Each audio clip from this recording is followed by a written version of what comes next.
Welcome back खवातीन वज़ात। अब हम बात करेंगे पाकिस्तान के सूबे पंजाब के शहर गुजरात के इलाके करियावाला से ताल्लुक़ रखने वाले एक आम से तालिब इल्म ने बचपन में आसमान पर चमकते सितारों को देखकर ख्वाब देखा और आज वो उन्हीं सितारों के राज जानने वालों में शामिल हैं। यही यासिर तुफैल, पाकिस्तानी नजाद इंजीनियर जो आज नासा में डेप्यूटी पोर्टफोलियो मैनेजर के ओहदे पर फाइज हैं और जिन्होंने दुनिया के सबसे ताकतवर खलाई मंसूबे जेम्स वेब स्पेस टेलीस्कोप पर काम करके पाकिस्तान का नाम आलमी सतह पर रोशन किया। बचपन में गांव की रातों में आसमान पर झिलमिलाते तारों से मुतासिर होने वाला ये लड़का आज उन साइंसी माहिरीन में शामिल है जिन्होंने कायनात की सबसे ताकतवर आंख बनाने में अहम किरदार अदा कर रहे हैं। आज हम उन्हीं से जानने की कोशिश करेंगे। हमारे साथ मौजूद हैं यासिर तुफैल साहब। यासिर साहब, thank you so much. Yasir साहब, आपका ताल्लुक गुजरात के एक छोटे से इलाके करियावाला से है। बचपन में जब आप आसमान पर तारे या सितारे गिनते थे तो क्या आपने कभी सोचा था कि एक दिन नासा के सबसे बड़े मंसूबे जेम्स वेब टेलीस्कोप पर आप काम करेंगे? First of all, thank you so much for having me on your program. I really appreciate that. Well, बचपन में जब मैं गांव में था तो उस वक्त कभी सोचा नहीं था कि कभी ज़िंदगी में नासा या जेम्स वेब जैसे प्रोजेक्ट पे कभी काम करूंगा। जब गांव में था तो उस वक्त हम लोग सिर्फ सितारों को देख सकते थे, लाइट वहाँ बहुत कम थी। तो उस वक्त कई दफ़ा ऐसे देखा कि हो सकता है कि कोई सितारा जो है वो एक्चुअली वहाँ से गुजर रहा है, लेकिन असल में बाद में पता चला कि वो एक्चुअली सितारा नहीं, वो एक सैटेलाइट थी। तो बचपन में कभी एस्ट्रोनॉमी के बारे में इतनी आगाही नहीं थी और ना ही इन चीज़ों का इतना पता था। शौक तब पैदा हुआ जब मैं यूएस मूव हुआ, हाई स्कूल में स्टडी कर रहा था। फिर उस वक्त मुझे नासा और इस तरह के प्रोजेक्ट्स पे काम करने का ज़्यादा शौक हुआ और उसके बाद अल्लाह ने अपॉर्चुनिटी दी और जब मैं कॉलेज में था फिर अरे यासिर, मुझे ये भी कि जिस तरह मैंने जेम्स वेब स्पेस की बात की, इस टेलीस्कोप की बात की, इस पर काम आप कर रहे हैं, इस पर काम आपने किया भी। नासा में इस पर काम करना और फिर नासा जैसे इदारे में काम करना, वहाँ पे कुछ चैलेंजेस भी होते हैं? जेम्स वेब में आई वोर मैनी हैट्स। मैं डिफरेंट शुबों में काम किया जेम्स वेब के अंदर। जब फर्स्ट टाइम मैंने जेम्स वेब ज्वाइन की तो मेरी जो फर्स्ट पोजीशन थी वो as a senior instrument engineer on New York, जो कि उसका प्राइमरी इंस्ट्रूमेंट था। उसके अलावा इंटीग्रेशन और टेस्टिंग का काम था कि जेम्स वेब के जितने भी इंस्ट्रूमेंट्स थे उनको आपस में इंटीग्रेट करना और उसके अलावा उनकी टेस्टिंग और उनकी इन्वायरमेंटल टेस्टिंग, उनका जितना भी वो सारा काम था इंटीग्रेशन का, उसको अच्छे तरीके से निभाना था। फिर उसके बाद जब जेम्स वेब लॉन्च हुई तो I was working as a mission system engineer and commissioning system engineer. Basically जब जेम्स वेब लॉन्च हुई तो उसका जितना भी कमिशनिंग का काम के इंस्ट्रूमेंट सही तरह से काम कर रहे हैं या फिर स्पेस क्राफ्ट जो है उसको कोई मुश्किल नहीं है और वो पिक्चर्स लेने के काबिल है, तो वो सारी जितनी भी चीज़ें थी उस सब पे मैंने That's true। ये भी बताइएगा कि इतने बड़े आलमी मंसूबे पर काम करते हुए कभी ये आपको ख्याल आया कि मैं पाकिस्तान से हूँ और आज दुनिया के सबसे बड़े साइंसी मंसूबे में शामिल हूँ, इस लम्हे में कैसा फ़ख्र महसूस होता है? जब मैंने first time James Webb join की तो बहुत खुशी हुई उस वक्त, लेकिन फ़ख्र तब महसूस किया जब जेम्स वेब लॉन्च हुई और पूरी दुनिया में उसके चर्चे थे और पाकिस्तान में भी काफ़ी ज़्यादा उसे पज़िराई मिली। Can we do it again? मैं उर्दू की कोशिश करता हूँ ताकि आप इसको वो जहां आपको लगे ना कि आप फंबल कर रहे हैं, ठीक हो इशू, आप वहीं पे और ये भी बताइएगा कि आपके जो भाई हैं अयाज तुफैल, वो भी नासा में हैं और ड्रैगन फ्लाई मिशन पर वो काम कर रहे हैं।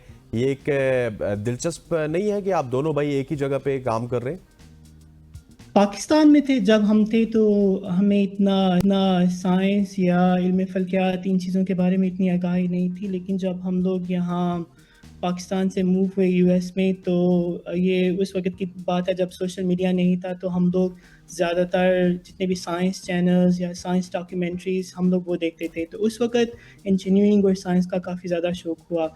इनफैक्ट मुझे जेम्स वेब का तब पता चला जब मैं एक्चुअली वो डॉक्यूमेंट्रीज़ देखता था। तो जो छोटा मेरा भाई है उसको मैकेनिकल का काफ़ी ज़्यादा शौक था, तो उसने फिर अपनी जो ग्रेजुएशन है वो मैकेनिकल इंजीनियरिंग में की और जब उसने नासा ज्वाइन किया, अगरचे हम लोग एक ही जगह पे काम कर रहे थे लेकिन कभी एक प्रोजेक्ट पे इकट्ठे काम नहीं किया।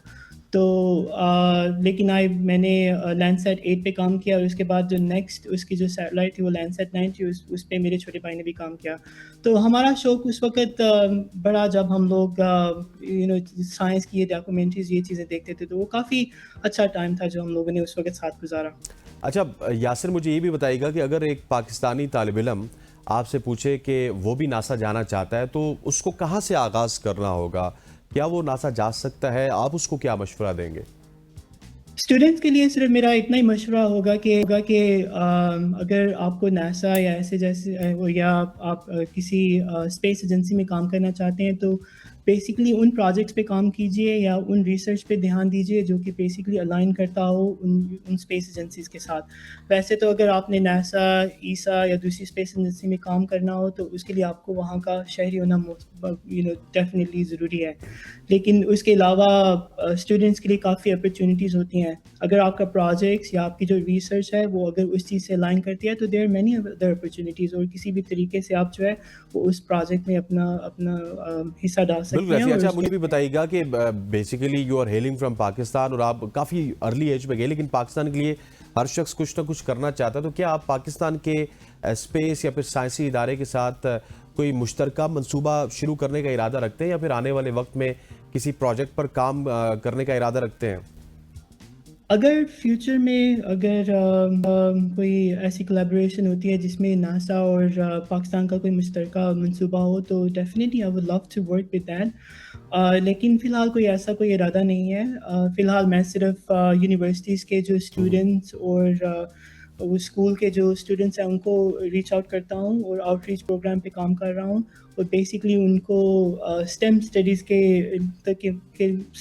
کے لیے راغب کر رہا ہوں کہ ان کو ایکچولی اسٹیم اسٹڈیز کی طرف زیادہ توجہ دینی چاہیے. آئی سی دیٹ کہ پاکستان کے علاوہ دوسری جگہ پہ بھی کافی لوگ زیادہ تر جو ہے وہ اس وقت سوشل میڈیا، ٹک ٹاک، ان چیزوں میں بہت زیادہ گھس گئے ہیں. تو اسی لیے I think it's our time to actually encourage students کہ وہ جو ہے اسٹیم اسٹڈیز کی طرف آئیں، کیونکہ جو ہمارا فیوچر ہے وہ زیادہ تر اس وقت اسٹیم اسٹڈیز کے لیے. ٹھیک ہو گیا. سو مچ ہو جانے گا. یاسر توفیل ہمارے ساتھ موجود تھے جو کہ اپنے پروجیکٹس کے حوالے سے بتا رہے تھے. یقینی طور پہ پاکستان کے لیے یہ ایک بہت ہی فخر ہے کہ پاکستان کے 2 عظیم بیٹے اس وقت ناسا میں اپنی خدمات سر انجام دے رہے ہیں. اور خواتین حضرات، پروگرام کے آخر میں ایک جیت کا ذکر کرنا چاہوں گا جو کہ میں پچھلے سیگمنٹ میں چھوڑ گیا تھا. ٹچ میں نے ضرور کی تھی.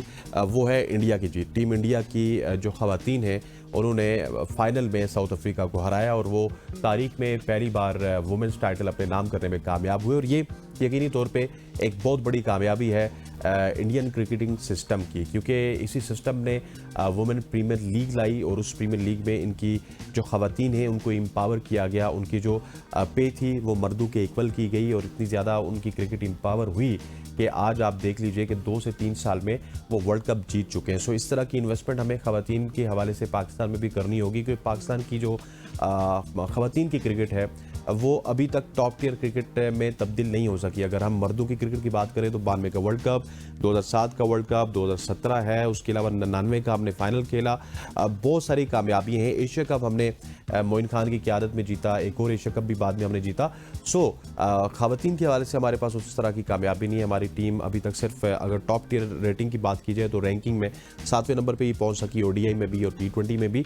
لیکن انڈیا اب ٹاپ ٹیئر ٹیم بن چکی ہے. آسٹریلیا کو کمپیٹ کیا اس نے، انگلینڈ کو کیا، ساؤتھ افریقہ کو کیا. اور اس سے پہلے آپ کو میں بتاتا چلوں کہ وومنز ورلڈ کپ میں انگلینڈ آسٹریلیا کا غلبہ رہا، ایک دفعہ نیوزی لینڈ جیتا اور یہ پہلی دفعہ انڈیا جیتنے میں کامیاب ہوا. اور میں امید کرتا ہوں کہ اس جیت سے پاکستان کی خواتین بھی اور پاکستان کی خواتین کرکٹ کے حوالے سے بھی کچھ سوچا جائے گا تاکہ نیکسٹ ایونٹس میں ہم اچھے سے کمپیٹ کر سکیں. انڈین کرکٹ کو، انڈین خواتین کو بہت بہت مبارک ہو. یہاں پہ وقت ہو جاتا ہے ختم. مجھے میری پروڈکشن ٹیم کے ساتھ اجازت دیجیے. اللہ حافظ.